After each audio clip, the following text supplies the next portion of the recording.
Hermanos, en mi vida yo he asistido a muchas bodas. Fui a pocas antes de ser creyente. Y tal vez por mi ignorancia acerca del significado del matrimonio, mi motivación no era unirme al gozo de los novios, sino tal vez pasar un rato agradable, tomar un buen trago o unos buenos tragos, comer bien y tal vez pues compartir con las personas que asistían. Y es que esa es una de las razones por las cuales la mayoría de las personas, o muchas, digamos, yo sé que usted no, en ningún momento de su vida le ha pasado, pero muchas personas van a una boda por estas motivaciones, y tal vez para tener un buen guayabo al día siguiente, ¿sí? De poder haber tomado gratis, entre comillas.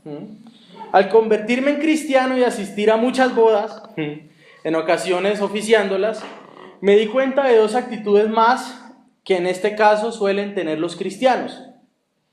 Por un lado, algunos realmente interesados en gozarse con los novios y alegrarse, disfrutan de la ceremonia, pero también disfrutan de la fiesta, comen y beben alegremente, disfrutando un buen momento, compartiendo tal vez anécdotas de cómo se conocieron los novios o de lo imposible que parecía que dos personas así pudieran unirse en este vínculo.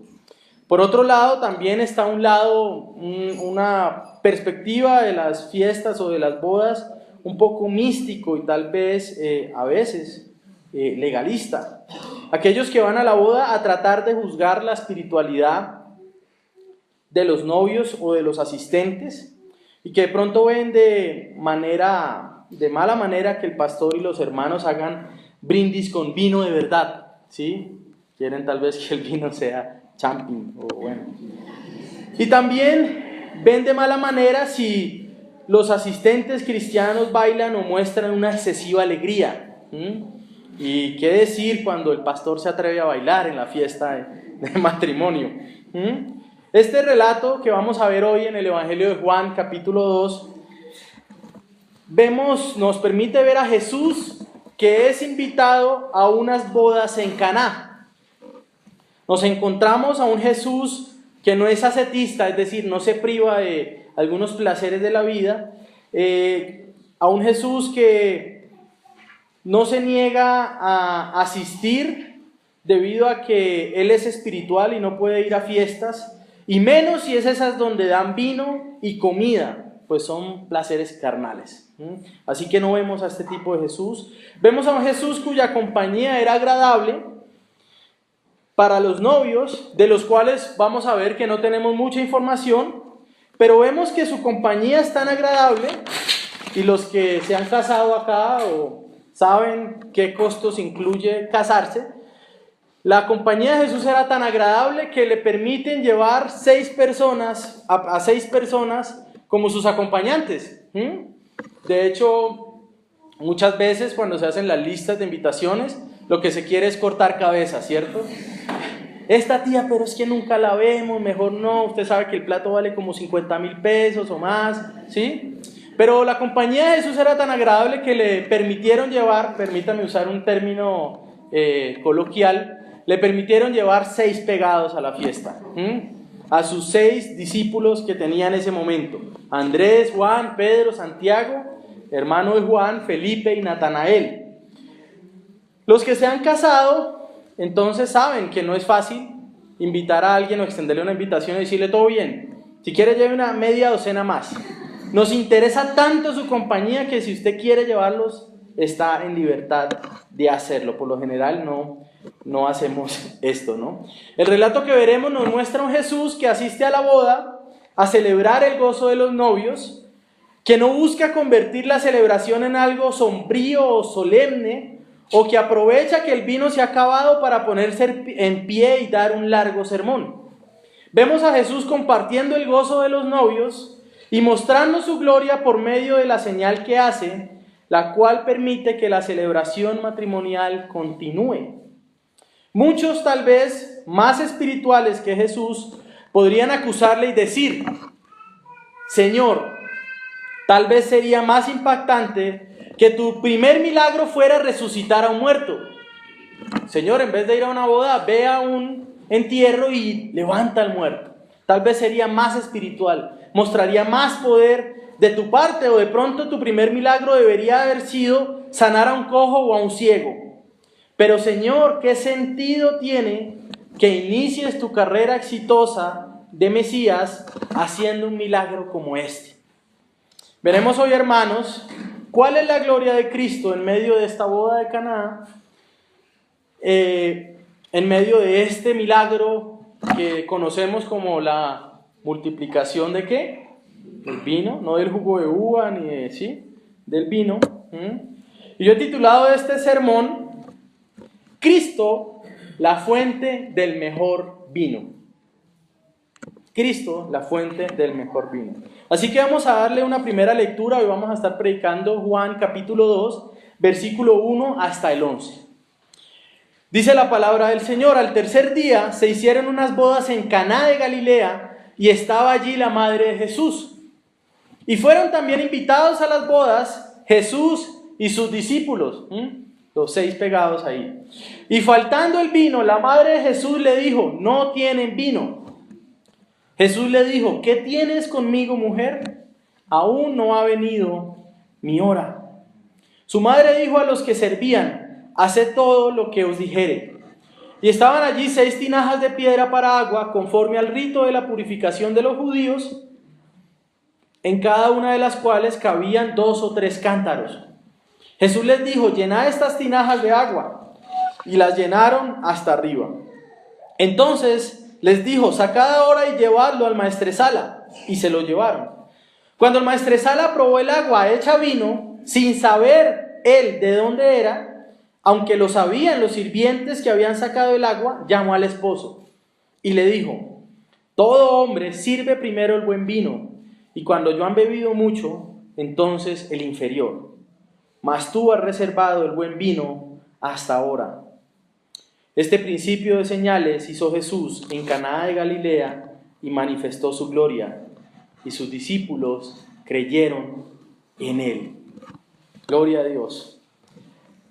Luego de leer este relato, y pues para comenzar el sermón, quiero que nos contextualicemos un poco acerca de cómo era la boda a la que Jesús estaba asistiendo. Vamos a ver que es bastante diferente a las bodas en las que hemos estado o a las bodas en las que se celebran hoy día. Tal vez si yo hablo de boda hoy, usted tiene un imaginario, tal vez a la luz de su propio matrimonio, o a la luz de una boda que ha visto, o a la luz de esos programas que de pronto ve acerca de bodas, ¿cierto? Pero vamos a ver que la boda en la que Jesús está asistiendo es diferente. Así que quiero ponerlos en el contexto de lo que era una boda judía, y me voy a trazar un poquito más para que veamos el contexto incluso del compromiso cuando alguien se comprometía con una mujer. Y pues yo estuve investigando y leyendo de 2 libros para esto, uno que habla de las parábolas de Jesús y otro de bocetos de la vida social judía. Así que voy a leerles algunas cosas para que usted vaya entendiendo de qué se trata y qué está pasando acá. ¿Qué sucedía cuando un hombre se interesaba en una mujer? ¿Qué pasaba? De pronto la empezaba a llamar para salir, o que fueran a cine a escondidas de los papás. Lo que pasaba en este momento en el siglo I es que el joven que pretendía a la mujer acudía a casa de la novia, que no era su novia todavía, con un contrato de matrimonio que se llamaba Shitre Erushin. Lo hacía él, o sea, cuando él veía a una mujer y le gustaba, iba y buscaba a los sacerdotes y a los jueces del pueblo y a los ancianos, le decía: yo quiero pretender a esta mujer, me voy a casar con ella. Y hacían un contrato de una vez. Imagínense, ni siquiera habían salido, ¿no? Y se iba con un pellejo de vino, que es lo equivalente hoy a una bota. ¿Se han visto? Yo sé que ustedes saben qué es, ¿sí? Una bota de esas donde le echan vino o sidra, ¿sí? Él se llevaba eso. Y se iba a la casa de la novia. Al entrar a la casa, con un contrato en una mano y la botella en la otra, el padre de la novia ya sabía para qué había ido ese muchacho. Imagínense los que tienen hijas, ¿no? Usted ve entrando ya al muchacho, en una mano la hoja y en otra el pellejo de vino. el joven se reunía con el padre y con los hermanos de la chica y se discutía un precio acerca del dote para poder casarse con ella. Mínimo tenían que ser 200 denarios para una mujer que nunca se había casado o para una virgen, y 100 denarios para una viuda. Si el padre accedía, entonces bebía con el joven un trago de vino y la chica podía pasar. Entonces se sentaban, hablaban del valor del dote y decía, bueno, está bien, sírvame ahí una copa, ¿sí? Y entonces hagan pasar, que pase la joven. Entonces, si la hija, ella entraba y si ella accedía, ¿sí? No era una venta, ella tenía que consistir en esto, acceder. Entonces había un acuerdo y se sellaba el acuerdo bebiendo de la misma copa el joven y la mujer, o sea, se servía una copa y los dos tomaban de ahí. Mientras tanto se oraba y se pronunciaba una bendición sobre esta unión. Así que desde ese momento y hasta un año después tenían lugar los esponsales, se llamaba. Y este periodo, que era como un compromiso de hoy, se iniciaba con un regalo de boda. O sea, usted se comprometía y usted ya daba un regalo de boda aparte del dote, ¿no? En este tiempo entonces era como el compromiso de hoy. Se trataba a la mujer como si ya fuera esposa de este hombre, como si ya estuviera casada. Solo podían dar por terminado esto divorciándose, así que una infidelidad durante este periodo de compromiso se trataba de la misma manera del adulterio, y usted ya sabe cómo se trata el adulterio en el siglo I judío.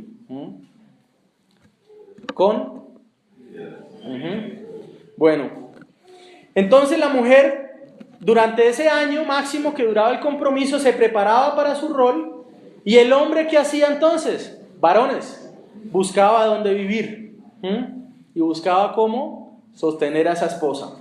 Era lícito y era muy común en esa época, hoy ya no, que él contemplaba incluso poder tomar una habitación en la casa de sus padres para vivir con su esposa. No en la casa de los padres de ella, ojo, en la de él. ¿Sí? Ahora, ¿qué pasaba el día de la boda que se llamaba Nisuin?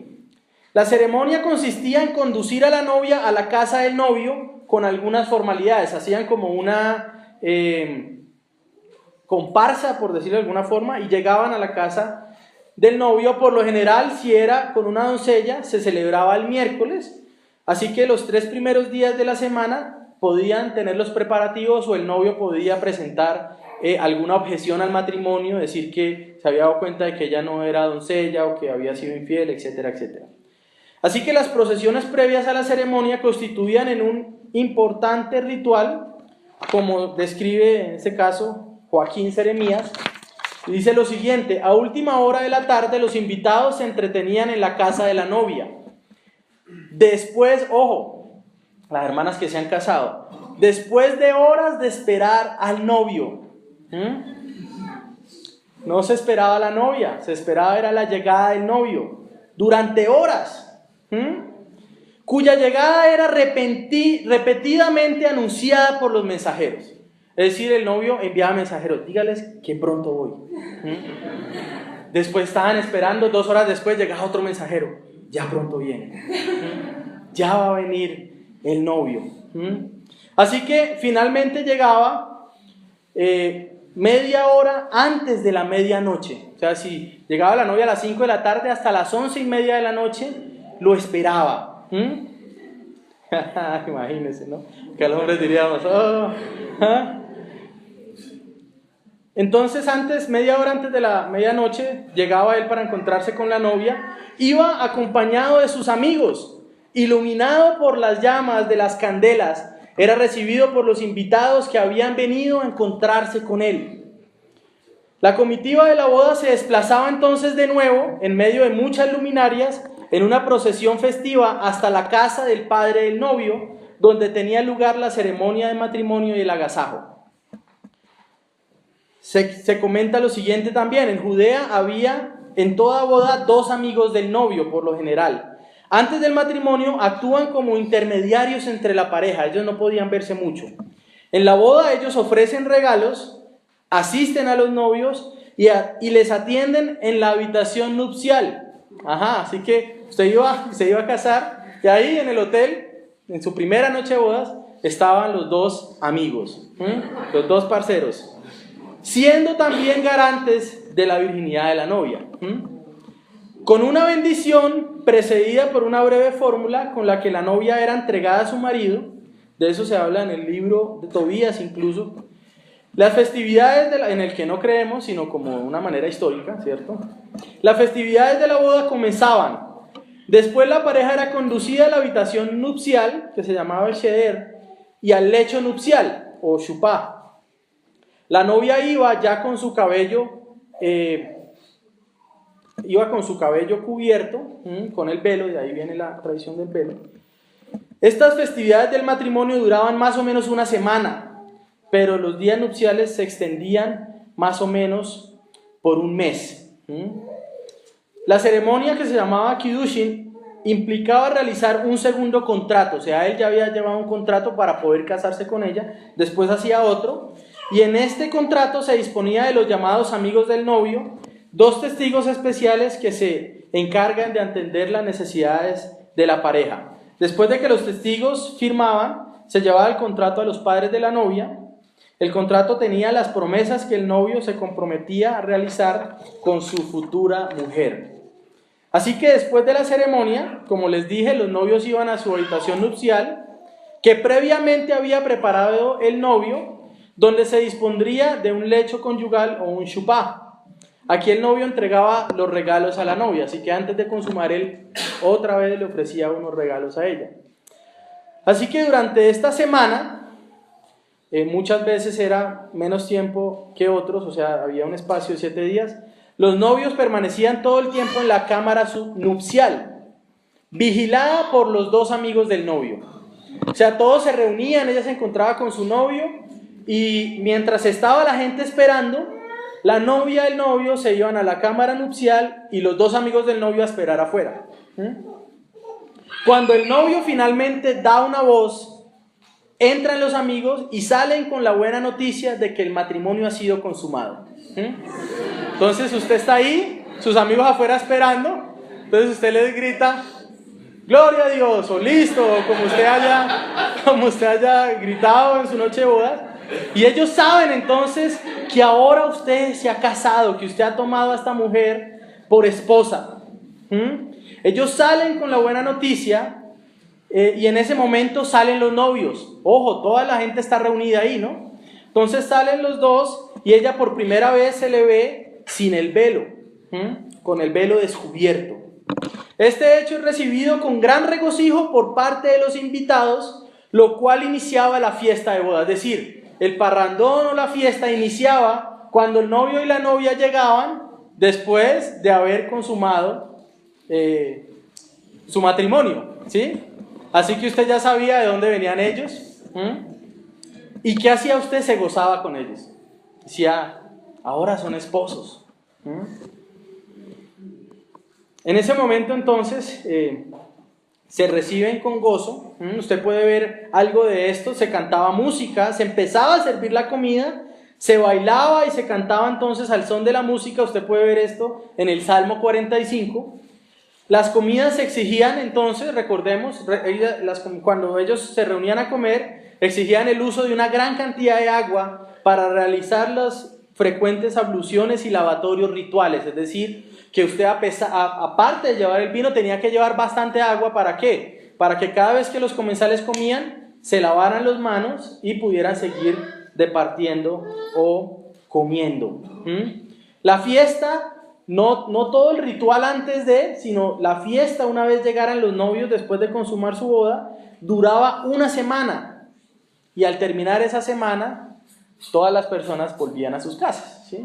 Así que imagínese, si usted está casado y gastó bastante dinero en su boda, imagínese, su boda duró 2 o 3 horas, que hubiera durado 7 días. ¿Cuánto tiempo le toca a usted trabajar para costear una boda de 7 días?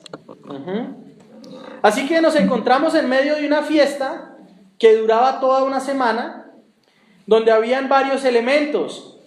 Dentro de esos elementos estaba la comida, había una necesidad de tener las tinajas para la purificación, que básicamente era el lavado de manos, y estaba también el vino, el cual era símbolo de la alegría y del gozo en la Biblia.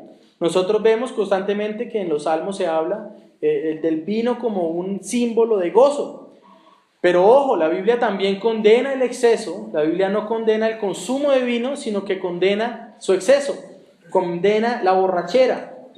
Condena usar esto para embriagarse. Por el texto, por la lectura que dimos, nosotros podemos entender que María, la madre de Jesús, tenía una función especial en la fiesta. Es decir, María no era simplemente una invitada. Era tal vez muy cercana a la familia y lo más probable es que María, la madre de Jesús, estuviera a cargo de la boda. Eso es lo que podemos ver. ¿Por qué? Porque María sabía que el vino se había acabado, ¿cierto? Y ella le da órdenes a los que servían a la fiesta para que hicieran todo lo que Jesús les dijera. Así que imagínense en este contexto donde la fiesta tenía que durar 7 días, donde usted sabía que duraba 7 días y tenía que llevar el vino suficiente. Imagínese que en medio de la fiesta de repente se acaba el vino. No podía ir usted a un Oxxo o a un Carulla o a ninguno de esos lugares a comprarlo, ¿sí?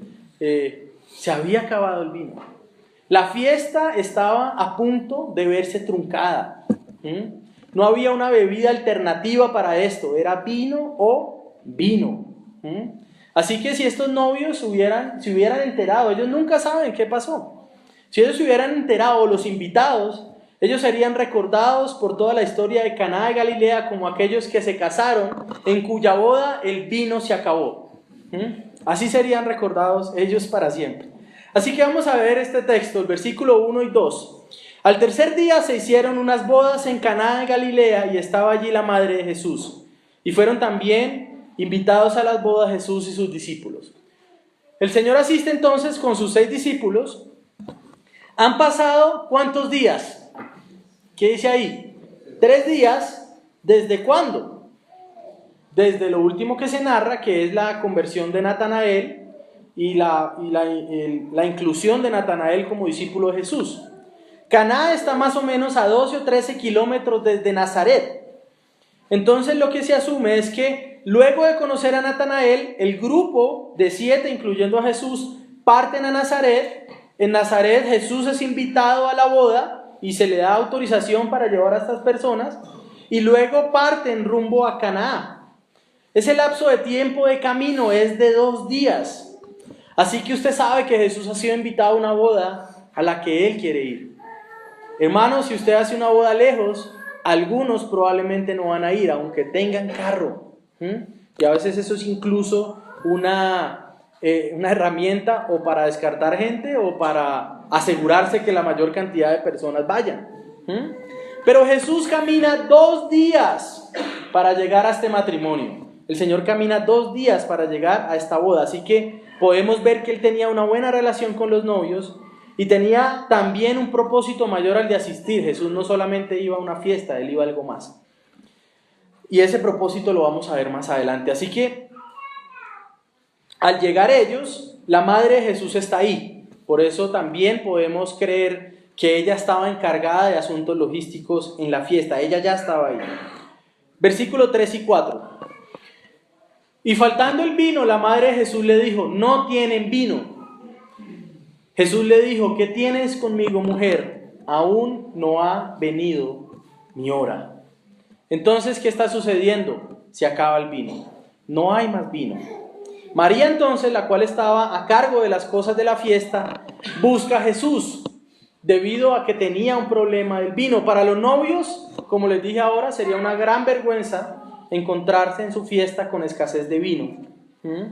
Serían sujetos a escarnio público. Y María, como colaboradora, también estaría en vergüenza. ¿Qué tipo de logística es María? ¿O qué tipo de organizadora? Que se nos acabó el vino, apenas empezamos la fiesta. Vamos a exponer a María por hacer esto. Pero María sabe que su hijo es especial. Ella sabe que en su concepción, en su nacimiento, en el anuncio del ángel diciendo que él era Emmanuel, Dios con nosotros, ella sabe que Jesús no es un simple mortal. Ella tienen ideas o algunas nociones de que Jesús es algo más que un hombre. Y por eso María acude a él para encontrar ayuda. Ahora, esta respuesta, o si leemos la traducción que tenemos nosotros y la traemos hoy día de una vez sin hacer ningún tipo de filtro, pensaríamos en que es una respuesta tosca, ¿cierto? No quiero imaginar qué sucedería si usted le dice a su madre, en respuesta a una petición, o no me quiero imaginar yo, acá que está mi mamá, ¿qué sucedería si ella me pide algo y yo le digo, ¿qué tienes conmigo, mujer? Aún no ha llegado mi hora. Esa no sería una forma actual de responder a la mamá. Pero no estamos en el 2017, estamos en el siglo I. Así que esta expresión que Jesús hace, ¿qué tienes conmigo, mujer? Esta palabra mujer también puede ser traducida como señora. De hecho, es una forma amable de referirse a una mujer. Pero fíjese que Jesús esta no es una forma tosca, no es una forma grosera. Jesús denota con la forma de referirse a su mamá respeto y cariño. Pero Jesús, ojo, no le responde solamente como hijo. Él no le dice, dime, mamá, madre, cuéntame, ¿qué puedo hacer? Sí, él le dice mujer o señora.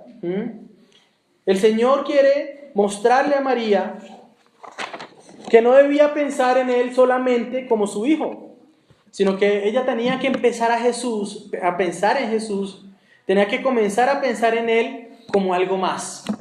Es decir, Jesús le muestra a su mamá que él es su hijo, pero él es algo más también. María tiene que empezar a ver a Jesús como su Señor. Así que la respuesta de Jesús a su petición o a su comentario, porque María realmente no le está pidiendo que haga algo. María solo le dice, se acabó el vino.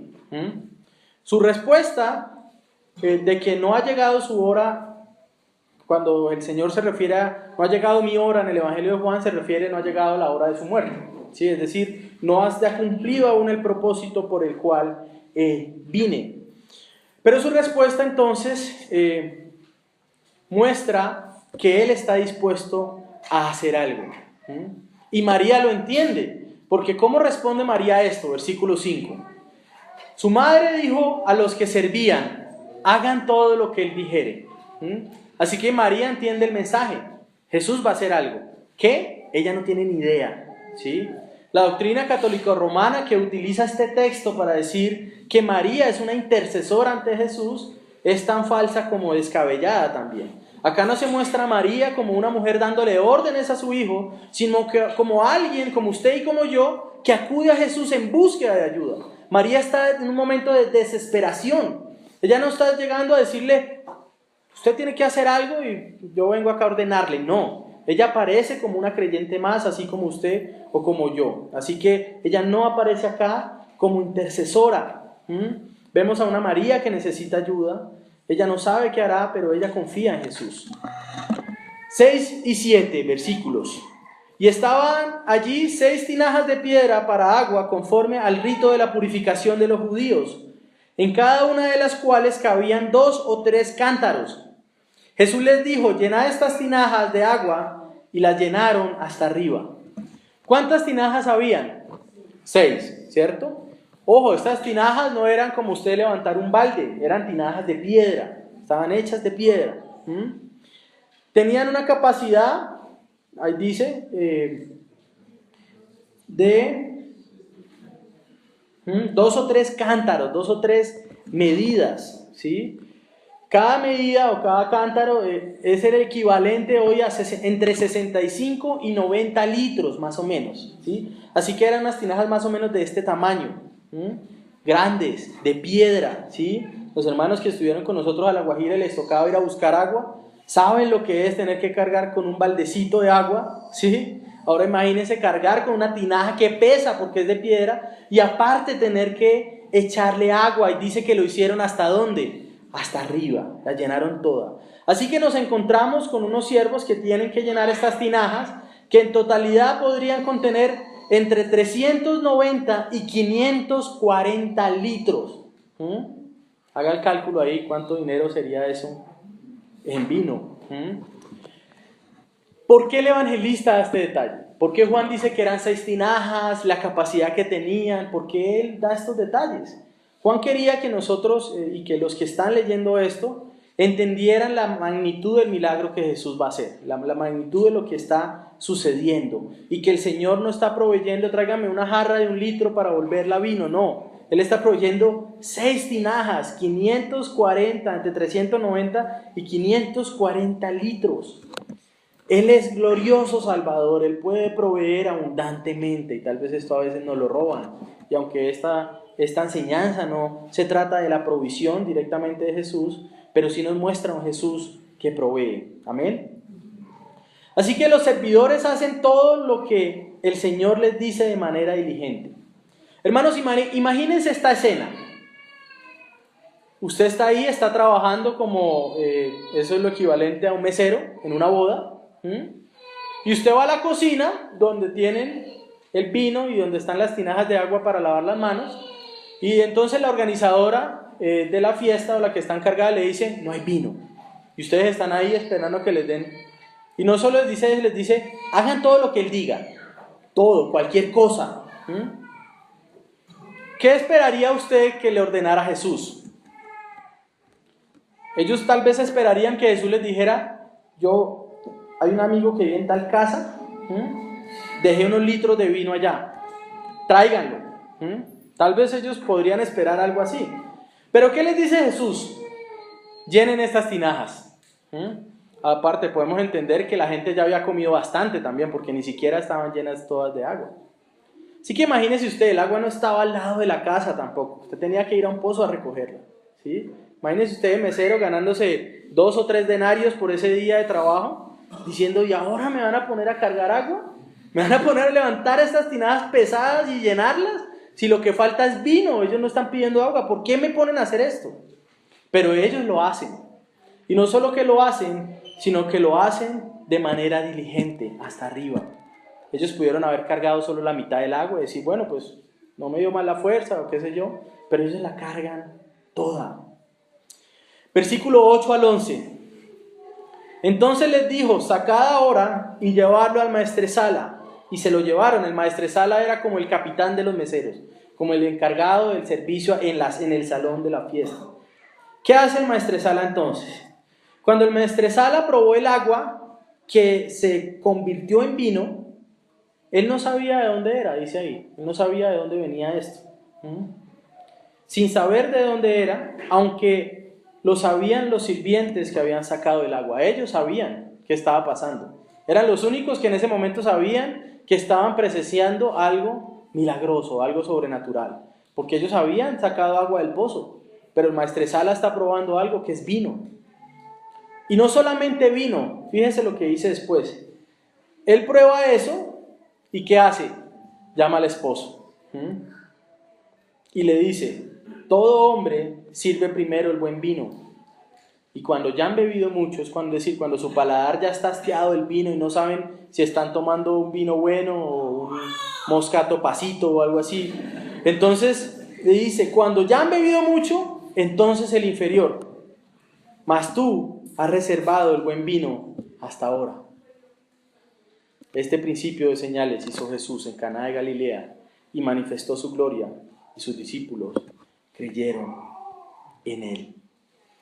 El maestresala sabía que el vino se había acabado, sabía que habían mandado a traer vino de algún lado. Lo prueba y bueno, llama al esposo y le dice, nunca había visto un hombre como tú. Nunca me había encontrado con alguien como usted. Todos dejan el vino feo, el vino simple para el final. Usted está sacando lo mejor. Nunca he probado un vino como ese. Yo me imagino que él también habrá pensado, esta mujer que se está casando con este hombre, lo logró. ¿Sí? Este no es una persona cualquiera, este esposo no es una persona cualquiera. Yo creo que el esposo estaba más sorprendido que los siervos de él, ¿sí? Está diciendo, pero ¿cómo así? Si yo solo, todo el vino era igual, o ordené que dieran el vino simple al final, pero no entiendo qué está pasando acá. Se nos muestra entonces esto que hace Jesús que realmente es algo milagroso, ¿cierto? Es algo sobrenatural. Pero fíjese algo, hay algunos detalles en este texto que tenemos que mirar. El apóstol Juan no se refiere a esto como un milagro. ¿Cómo se refiere el apóstol Juan en cuanto a esto? ¿Cómo dice ahí?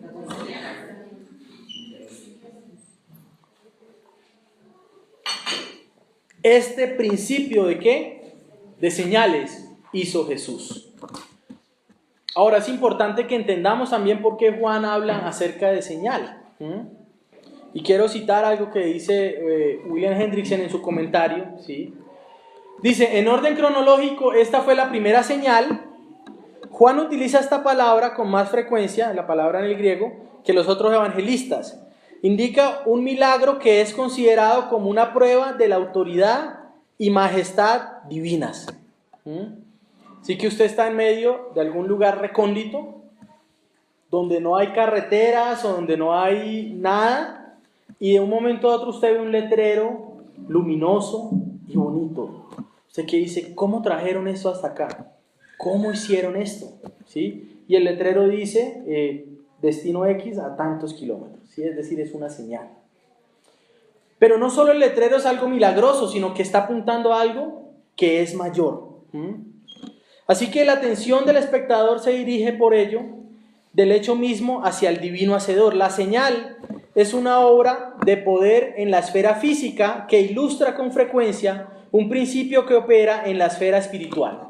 Es decir, la señal es algo físico o algo que podemos ver que busca apuntar hacia una verdad o hacia una realidad espiritual. Así que la señal no es donde se debe poner la atención en lo que está diciendo, sino a dónde me está apuntando. Lo que sucede en la esfera de la creación señala hacia la esfera de la redención. La multiplicación de los panes, por ejemplo, una señal, Juan capítulo 6, dirige la atención hacia Cristo, que es el pan de vida.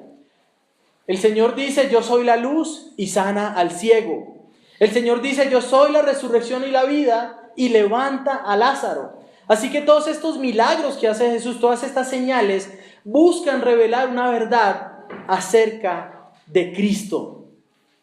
El contexto de cada pasaje particular nos va a determinar si el término señal tiene este significado tan profundo. Es decir, para entender la señal tenemos que ver qué está pasando y tenemos que ir también a mirar el resto de la escritura. Es decir, es una ilustración material de un principio espiritual.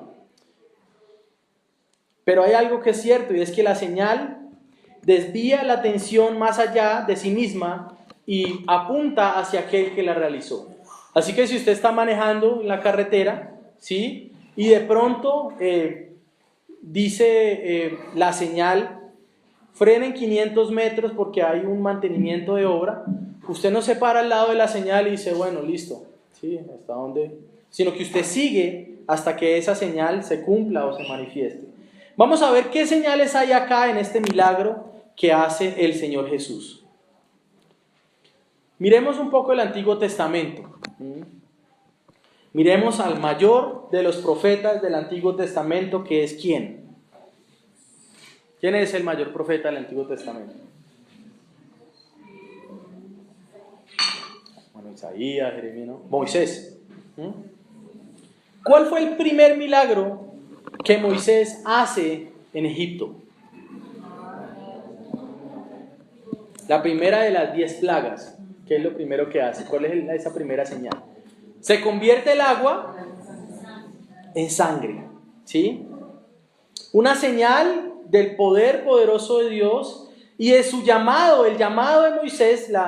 Este milagro era una muestra de que Moisés tenía un llamado, pero este llamado era un llamado de sangre, era un llamado de ley, ¿sí? Moisés iba a ser utilizado para traer los mandamientos, para traer el esquema sacrificial, ¿cierto? Así que esta señal mostraba que Moisés iba a hacer esto. Pero por otro lado nosotros, bueno, el resultado de esta señal fue asombro, fue terror, fue temor. Pero vemos ahora a Jesús, que es el mejor y más grande Moisés, el mejor profeta de todos. Y vemos que inicia su milagro convirtiendo el agua en algo más. Pero ya no en sangre, ya no trayendo terror, ya no trayendo angustia, sino ahora trayendo el agua que se convierte en vino, motivo de gozo.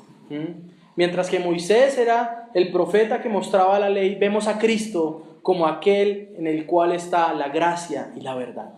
Entonces este milagro apunta a Jesús como aquel que cumple este llamado profético, pero como alguien que viene a traer la gracia y la verdad a nuestras vidas, como alguien que trae el gozo de la salvación.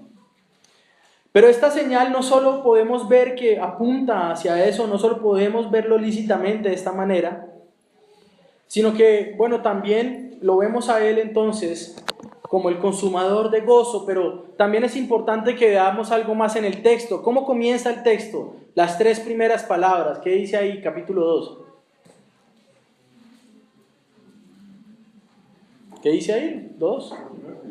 Al tercer día, ¿cierto? ¿Cuántos días habían pasado en total hasta lo que llevamos? ¿Recuerdan la cronología que hice la vez pasada? Han pasado, capítulo 1, el primer capítulo hasta el versículo 18 es la introducción que hace Juan del Evangelio.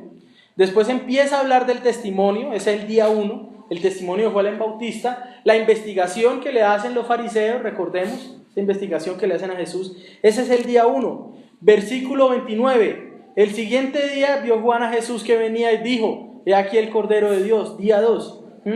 Yo no le conocía, más sigue. Versículo 35, el siguiente día, otra vez estaba Juan y 2 de sus discípulos, y ahí el Señor hace a esos discípulos, a Juan, a Andrés y a Pedro. Versículo 43, el siguiente día quiso Jesús ir a Galilea y halló a Felipe, ¿sí? Vemos la conversión de Natanael después, y ahora nos encontramos y dice al tercer día del cuarto, ¿cierto? Es decir, ¿cuántos días van? 7. ¿Cómo comienza el Evangelio de Juan? En el principio era el Verbo, y el Verbo era con Dios, y el Verbo era Dios. Yo les dije en su momento, cuando empezamos a introducir el Evangelio de Juan, que el Evangelio de Juan comienza con una similitud a Génesis 1, en el principio. Génesis nos muestra la inauguración de la creación, la forma como Dios en 7 días crea la humanidad. Pero Juan me está hablando de cómo el Señor comienza una nueva creación por medio del envío de su Hijo. ¿Qué hizo Dios en el 7º día en Génesis? Descansó. Ahora está Jesús acá, en el día 7º también, en este Shabbat, allí, pero Él está en una fiesta. Y está haciendo una señal que nos muestra cuál es el verdadero propósito o el significado del descanso cristiano. Y es el gozo en el Señor. Así que también podemos ver estos 7 días como la narración que hace Juan de la nueva creación que viene Cristo a traer. Él es el creador y Él es el que traerá este nuevo cielo y esta nueva tierra. Así que el propósito del reposo de Dios es una celebración eterna que nosotros tendremos con el Cordero. En nuestro reposo eterno, hermanos, también vamos a estar en una fiesta con Él. Amén. Y eso es lo que celebramos nosotros el domingo. Eso es lo que celebramos cuando nos reunimos juntos a adorar a Dios. Anhelamos unas bodas que vendrán, y ahora voy a hablar de esto. Así que, hermanos, se nos muestra a Jesús como el mejor y como el verdadero novio y como el mejor y verdadero maestresala.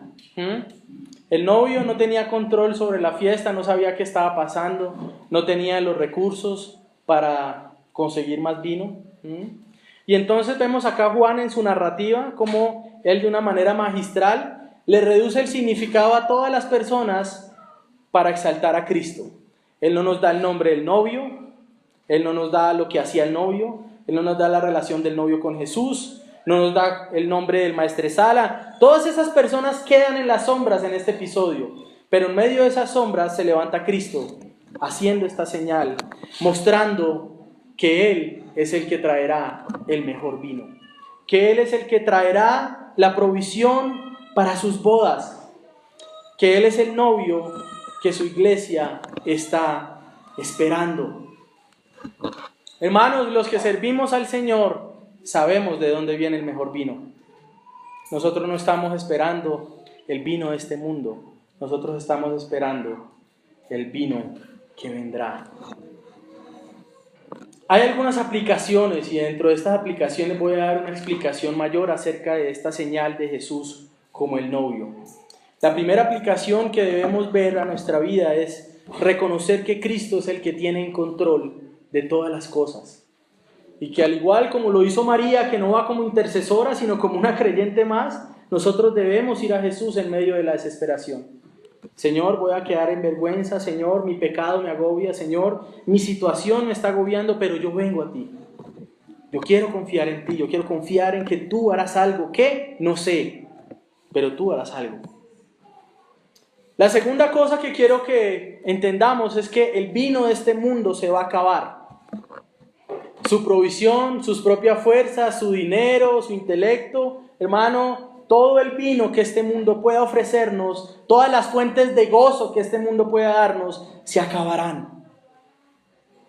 Pero nosotros, por la gracia de Dios, hemos conocido la fuente del mejor vino, que es nuestro Señor. Él es la fuente del mejor vino. Así que como creyentes, esperamos ese mejor vino que solo puede traer Cristo. Todas las cosas que alcancemos acá se acabarán, serán pasajeras, quedarán destruidas, pero el vino y el gozo que el Señor nos traerá está infinitamente por encima de todo el gozo que podamos hallar en esta tierra. Así que imagine qué es aquello que más le causa gozo en esta tierra. Para mí es el Señor, pero si para usted es otra cosa, imagínese ese deleite, bueno, el que venga después de Cristo. No sé, jugar fútbol, o ver a su equipo jugar, o ir al estadio, o comer, no sé. Lo que le cause más gozo, eso no es nada al lado del gozo del Señor. Y eso no es nada al lado del gozo que tendremos juntamente con Él. Otra aplicación que podemos ver en este texto, hermanos, para los casados, es que Dios bendice y honra el matrimonio. Él no está ya diciendo, no, es que estos acaban de venir ¿sí? Él honra el matrimonio. Él proveerá. Así que si usted está casado, hermano, no sé de su situación, pero yo quiero decirle que Él honra el vínculo matrimonial y que tenemos una esperanza en Él, de provisión, de abundancia, de deleite en el Señor, porque Él honra el matrimonio. El Señor no dice, se acabó el vino, me voy, sino que Él se suma a ese gozo del matrimonio y Él dice, entonces yo voy a proveer lo que falta y trae el vino. Y la última cosa que quiero que veamos es que nosotros esperamos una boda también. Para los que ya están casados, quiero decirles, hermano, usted volverá a estar en una boda también y se volverá a casar, que su esposa no lo mire mal. Todos asistiremos a una boda que aún no se ha celebrado. Y en ese caso nosotros estamos allí como la novia. El novio no es el que nos está esperando a nosotros. Somos nosotros como iglesia, como novia de Cristo, la que estamos esperándolo a Él. ¿Sí ve cómo cambia? Hasta deberíamos cambiar la forma en que celebramos las bodas, ¿sí o no? Somos nosotros como novia la que esperamos a nuestro novio. Yo no sé si usted lo está esperando, yo anhelo que mi Señor regrese. Y estoy allí, se ha tardado horas, siglos, milenios, pero Él va a venir. Y ha enviado a sus mensajeros. Nos ha enviado profetas en el Antiguo Testamento. Tenemos la palabra profética más segura que nos anuncia de que Él volverá. Ya viene. Y podemos ir a Apocalipsis y mirar, ya viene. Él es el alfa, Él es el omega. Viene pronto. Apocalipsis 19.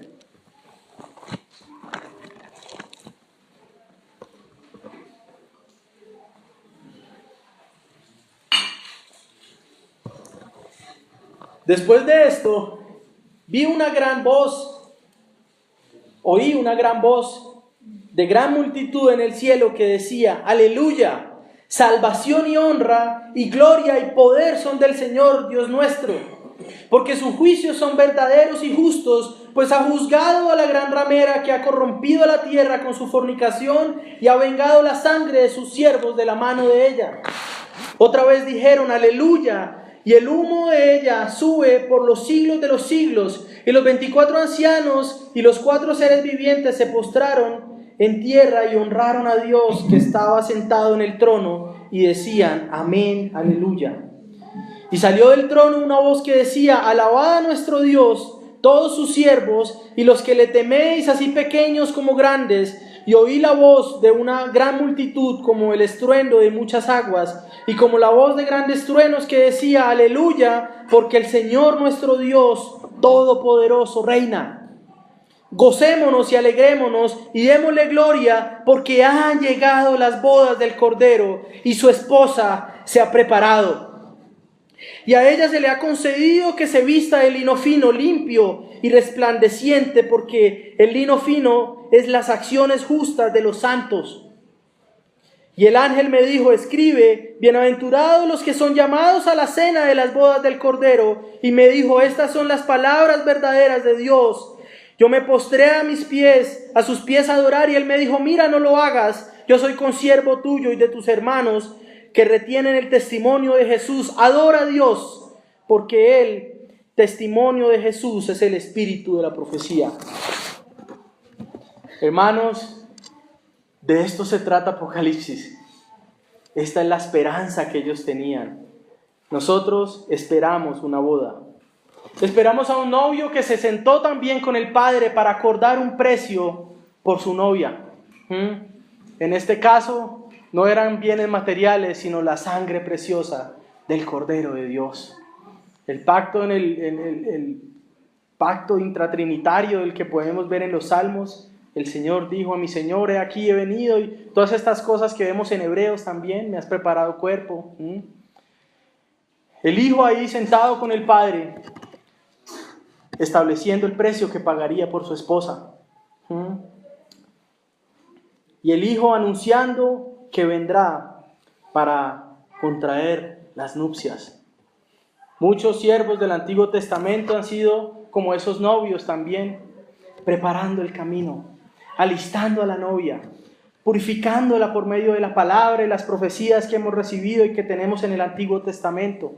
Muchos siervos suyos en el Nuevo Testamento, Pablo, los apóstoles, dieron su vida para que esta verdad fuera proclamada y extendida. El novio volverá. Tenemos un precio como novia que está por encima de cualquier cosa que este mundo pueda ofrecer por nosotros, que es la sangre del novio. Esperamos a un novio que se dio a sí mismo para poder entrar en nupcias con nosotros. Así que, hermanos, ¿de qué se trata este milagro? De que esperamos al mejor novio, al verdadero. Y tenemos que ataviarnos, como dice ahí. Y a ella se le ha concedido que se vista de lino fino, limpio y resplandeciente, porque el lino fino es las acciones justas de los santos. ¿Cómo está tu traje? ¿Cómo están tus buenas acciones? ¿Están mostrando que te estás preparando para la llegada del novio? O bueno, igual al final me van a perdonar. Nosotros debemos prepararnos para estas bodas y debemos esperar a nuestro Señor. Así que, hermanos, este es el glorioso Salvador que tenemos. Es el precio que pagó por nosotros. Hermanas, nadie las va a amar como Cristo las ama. Así su esposo haya dado un buen dote, o bueno, ya yo creo que sé que ninguno ha dado dote acá por nadie, así que nadie puede decir eso. Pero así su esposo haya costeado la mejor boda, quiero decirle que eso no es nada al lado de la sangre que se pagó por nosotros como esposa del Señor.